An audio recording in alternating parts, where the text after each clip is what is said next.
ನಮಸ್ಕಾರ ದೇವರು. ಇವತ್ತು ನಾನು ಬಂದಿರೋದು ವಿಜಯನಗರಕ್ಕೆ ಪ್ರಸಿದ್ಧವಾಗಿರುವಂತಹ ದೇವಾಲಯದ ಬಗ್ಗೆ ತಿಳಿಸೋದಕ್ಕೆ. ಇದು ಸುಮಾರು ದಾವಣಗೆರೆಯಿಂದ 29 ಕಿಲೋಮೀಟರ್ ದೂರದಲ್ಲಿದೆ. ಈ ದೇವಸ್ಥಾನವು ಹರಪನಹಳ್ಳಿ ತಾಲೂಕಿನ ವಿಜಯನಗರ ಜಿಲ್ಲೆಗೆ ಸೇರಿದೆ. ಈ ದೇವಸ್ಥಾನವು 9ನೇ ಶತಮಾನಕ್ಕೆ ಸೇರಿದ್ದಾಗಿದೆ. ಸುಮಾರು 1200 ವರ್ಷಗಳಷ್ಟು ಪುರಾತನವಾದ ದೇವಾಲಯವಾಗಿದೆ. ಈ ದೇವಸ್ಥಾನವನ್ನು ಪಾಳೆಗಾರನಾಗಿದ್ದ ಮುಮ್ಮಡಿ ಬಸಪ್ಪ ನಾಯಕನವರು ಸ್ಥಾಪಿಸಲಾಗಿರುವ ದೇವಸ್ಥಾನವಾಗಿದೆ.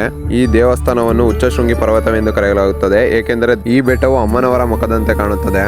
ಇಲ್ಲಿರುವ ಅಮ್ಮನವರ ಮೂರ್ತಿಯು ಉದ್ಭವ ಮೂರ್ತಿಯಾಗಿದೆ. ಇಲ್ಲಿಗೆ ಬರುವ ಭಕ್ತಾದಿಗಳಿಗೆ ಹಲವಾರು ಫಲಗಳು ಅಮ್ಮನವರಿಂದ ದೊರೆತಿದೆ. ಮತ್ತೆ ಜೀವನದಲ್ಲಿ ಒಬ್ಬರಿಂದ ತುಂಬಾ ಮೋಸ ಹೋಗಿರುವಂತಹ ಭಕ್ತಾದಿಗಳು ಇಲ್ಲಿ ಬರುವಂತದ್ದು ಜಾಸ್ತಿ, ಏಕೆಂದರೆ ಇಲ್ಲಿರುವಂತಹ ಅಮ್ಮನವರ ಭಂಡಾರವನ್ನು ಕೈಯಲ್ಲೆತ್ತಿಕೊಂಡು ಮೋಸ ಮಾಡಿರುವ ವ್ಯಕ್ತಿಗೆ ನೀನೇ ಶಿಕ್ಷೆ ಕೊಡು ಎಂದು ಕೇಳಿಕೊಳ್ಳುತ್ತಾರೆ. ತಮ್ಮ ಹರಕೆ ನೆರವೇರಿದ ನಂತರ ಅಮ್ಮನವರಿಗೆ ಬಂದು ಪೂಜೆ ಸಲ್ಲಿಸಿ ಅಮ್ಮನವರ ಕೃಪೆಗೆ ಪಾತ್ರ ಆಗುತ್ತಾರೆ. ಇದು ಈ ಕ್ಷೇತ್ರದ ಇತಿಹಾಸವಾಗಿದೆ. ಇಷ್ಟೆಲ್ಲ ವಿಷಯ ತಿಳ್ಕೊಂಡ ಮೇಲೆ ಯಾವ ದೇವಸ್ಥಾನ ಅಂತ ಎಲ್ಲರಿಗೂ ಗೊತ್ತಾಗಿರುತ್ತೆ, ಆದರೂ ನಾನು ತಿಳಿಸ್ಕೊಡ್ತೀನಿ. ವಿಜಯನಗರದ ಜಿಲ್ಲೆಯ ನಕ್ಷತ್ರವೆಂದೇ ಪ್ರಸಿದ್ಧವಾಗಿರುವಂತಹ ಉಚ್ಚಂಗಿ ದುರ್ಗದ ಉಚ್ಚಂಗಿ ದೇವಿ.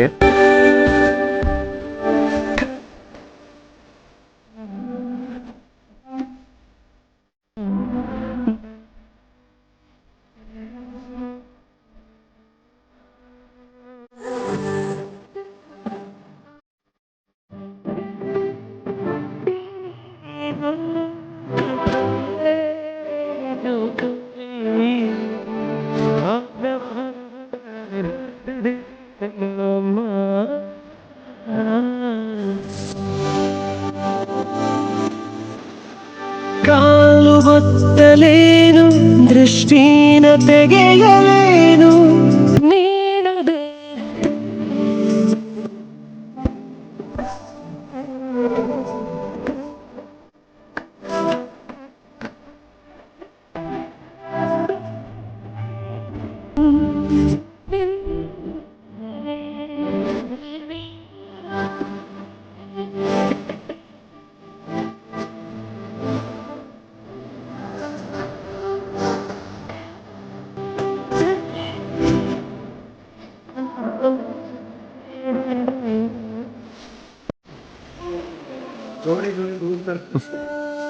ಈ ವಿಡಿಯೋ ಇಷ್ಟ ಆದರೆ ಲೈಕ್ ಮಾಡಿ, ಶೇರ್ ಮಾಡಿ, ಮತ್ತೆ ಸಪೋರ್ಟ್ ಮಾಡಿ. ನನ್ನೆಲ್ಲ ಇಷ್ಟ ದೇವರುಗಳಿಗೂ ಬಾಯ್.